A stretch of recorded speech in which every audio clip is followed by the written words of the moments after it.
Bonjour les amis et bienvenue encore à nouveau dans la taverne de Wargamer. Je suis Alessandro et aujourd'hui on continue avec les règles de base de Warhammer 40 000 expliquées à ma grand-mère. Elle commence un peu à comprendre comment on peut jouer à Warhammer 40 000. Bientôt je pourrai faire un match avec ma grand-mère et je pense que ça va être super amusant. Blague à part, on arrive dans la troisième phase du jeu, la phase psychique. Oui, dans Warhammer 40 000, il n'y a pas que des mitrailleuses, des bombes, des épées et des griffes, mais il y a aussi des pouvoirs pernicieux qui dérivent du warp. Ça veut dire, traduit, des sorcelleries, des sorciers, de la magie. Dans le jeu, on peut retrouver beaucoup de sorciers, des psykers, souvent dans les chaos. Notamment, on peut faire face à Magnus le Raide, au Magnus le Rouge en français, avec ses encens, mais aussi l'Empire, il se présente avec ses super psykers. C'est le cas par exemple de Tigurius, des archivistes, mais dans quelle façon vont se manifester ces pouvoirs psychiques? On peut lancer des dégâts, notamment avec les châtiments, ou lancer des bénédictions comme des améliorations, des invulnérables, donner des mouvements extra, ou encore des malédictions qui se traduisent en dégâts ou des malus à la touche, des malus à la blesse et beaucoup d'autres types de sorts. Voyons maintenant comment ça développe, comment ça déroule la phase psychique. Comment se déroule la phase psychique? Alors, première chose, si vous n'avez pas des archivistes ou des psykers dans votre armée, vous pouvez sauter la phase psychique. Ce n'est pas une phase nécessaire ou obligatoire, un peu comme toutes les phases plus ou moins, mais disons que si vous n'avez pas un sorcier, il n'y a pas de pouvoir psy, tout simplement. Alors, si par contre vous avez un ou plusieurs sorciers, d'accord, vous pouvez lancer des sorts psy. Dans ces cas-là, vous devez choisir d'abord un sorcier qui va faire tous ses pouvoirs psy. Okay? Donc, vous ne pouvez pas activer un sorcier, faire un de ses pouvoirs psy, passer à un deuxième sorcier et après retourner sur un sorcier, un archiviste qui avait déjà fait son pouvoir psy. Okay? Donc voilà, on active une unité à la fois et on fait tous ces pouvoirs. Combien de pouvoirs peut lancer un pouvoir psy, un psyker, et combien de fois peut tenter d'abjurer un pouvoir, c'est indiqué dans la fiche technique. Okay? Donc par exemple, ça, c'est un psyker Space Marine, il peut lancer 2 sorts.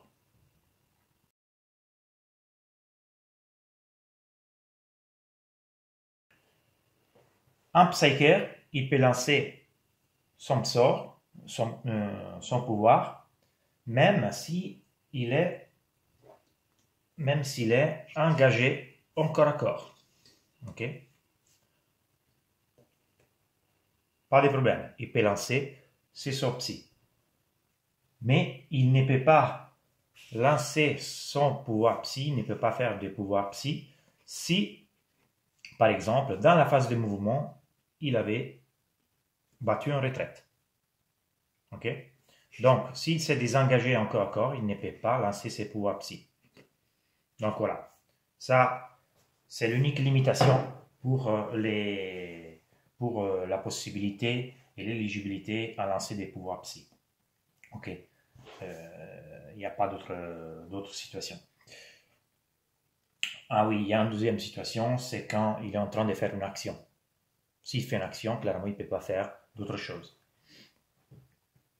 Alors, tout d'abord, on choisit notre pouvoir psi. Chaque codex, il y a des indications sur quel pouvoir psi peut connaître un psyker, un sorcier, et combien il peut les connaître. Un sorcier peut connaître, par exemple, 3 pouvoirs psi, disons, mais il peut qu'il lancer, par exemple, 2. Voilà, ça c'est un exemple. Tous les psykers, tous les sorciers, tous les archivistes, tous les magiciens connaissent les châtiments. C'est un sort qui n'importe qui peut lancer. Les pouvoirs psychiques peuvent être lancés qu'une seule fois par tour. Ça veut dire, si 2 ou 3 sorciers connaissent les mêmes pouvoirs psy, et une sorcier, il a déjà essayé avec succès ou pas de lancer un sort, on ne peut pas lancer le même sort, à l'exception du châtiment. Le châtiment, c'est l'unique sort qu'on peut lancer plusieurs fois dans la même phase psy. Comment ça déroule la phase psychique? Alors, on a choisi notre unité et on doit faire un test psychique. Donc, on doit faire, pour manifester le pouvoir, on doit effectivement faire un test. On lance 2 de 6. Voilà, dans ces cas-là, j'ai fait un 12, que ce n'est pas une très bonne nouvelle pour les psykers. On regarde les résultats de notre jet, donc 2 de 6, et on regarde les valeurs qui s'appellent charge warp de notre sort. OK? Et si notre valeur est supérieure ou égale à la charge warp, le test est réussi. OK? Dans les cas contraires, on va dire qu'on avait fait un double 2, je ne sais pas, un 1, un 2, un 3, et la charge warp c'était un 5, les tests auraient failli. Ça serait raté. Par exemple, les valeurs de charge warp d'un châtiment, c'est 5. Okay? Donc j'avais fait 12, c'était bien passé. Mais avec 3, les tests est raté. Donc, pourquoi je dis que double 6, c'est un mauvais jet? C'est parce que le double 6, ça veut dire avoir un péril du warp. On ne joue pas avec la magie. Il faut faire attention. Donc voilà, très probablement, on va se prendre des très bonnes blessures mortelles dans la gueule. Hein, sûrement, pas très probable. Donc, avec un double 6 et un double 1, un sorcier tombe dans les périls de warp. On le regardera après cette règle. Alors, on a lancé notre sort. Dans ces cas-là, par exemple, un châtiment sur l'unité de vent. Alors, on avait fait un double 6. Okay? L'adversaire, du moment où on a réussi notre test, peut essayer de dénier le sort. Bon, dans ces cas-là, c'est fort improbable, parce qu'on a fait 12. Pour dénier le sort, l'adversaire peut choisir un psyker, son psyker, qui est à 24 pouces de distance, entre 24 pouces de distance du sorcier qui a manifesté son pouvoir. Ok? C'est pas nécessaire, il n'est pas nécessaire que les psykers de l'adversaire soient la cible du pouvoir psy. Il faut juste qu'il soit à portée pour faire son test. Ok? Donc, le test, c'est abjurer les sorciers. On va dire par exemple que j'avais fait un 4 et un 2 à la place d'un double 6. Ok? Les valeurs de ma charge warp, c'était 6. Donc, l'adversaire active son psyker. Et c'est à l'adversaire alors de lancer 2 d6 pour voir s'il arrive à abjurer le sort. Il fait un double 2, c'est un 4. Ça ne va pas, c'est pas assez. Et donc, le pouvoir psy peut être correctement manifesté. On va voir les effets d'un pouvoir psy. Mais si par exemple l'adversaire il avait fait un 4 et un 6, un 10, il aurait supéré, donc il aurait fait une valeur plus grande, valeur majeure d'un 6, ok, et il aurait abjuré le sort. Si on abjure le sort n'est pas manifesté, donc il n'y a pas d'effet. Alors, nous avons parlé du période warp. Le période warp, c'est pratiquement trop de concentration dans la tête du psyker qui va un peu à péter un câble, disons. Les psykers, donc, si quand il essaie de manifester son pouvoir, fait un double 1 ou un double 6, subit les périodes warp. Ça veut dire, les psykers, ils se prennent dans la gueule 2-3 blessures mortelles. Okay? Dans ces cas-là, c'est 2 blessures mortelles. 3 divisé 2, ça fait 1,5 arrondi par excès. Ça fait 2 blessures mortelles.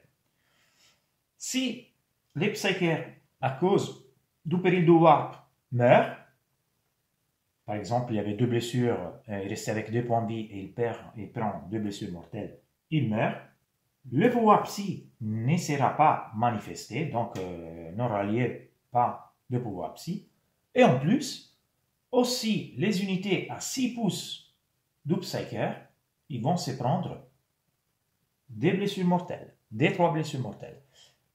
Unité amie et unité ennemie. Donc par exemple, ici, on a entre 6 pouces aussi les brigades qui vont se prendre 2 blessures mortelles. Voilà. Donc, faites attention quand vous lancez vos pouvoirs psy, parce qu'il y a quand même toujours de petits dangers qui se cachent derrière le warp. On peut essayer d'abjurer un sort qu'une seule fois.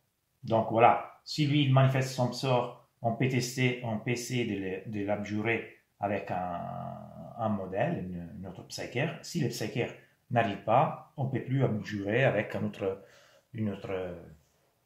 unité, une autre psyker. On va juste rapidement voir le sort basique que tous les psykers connaissent, c'est le châtiment.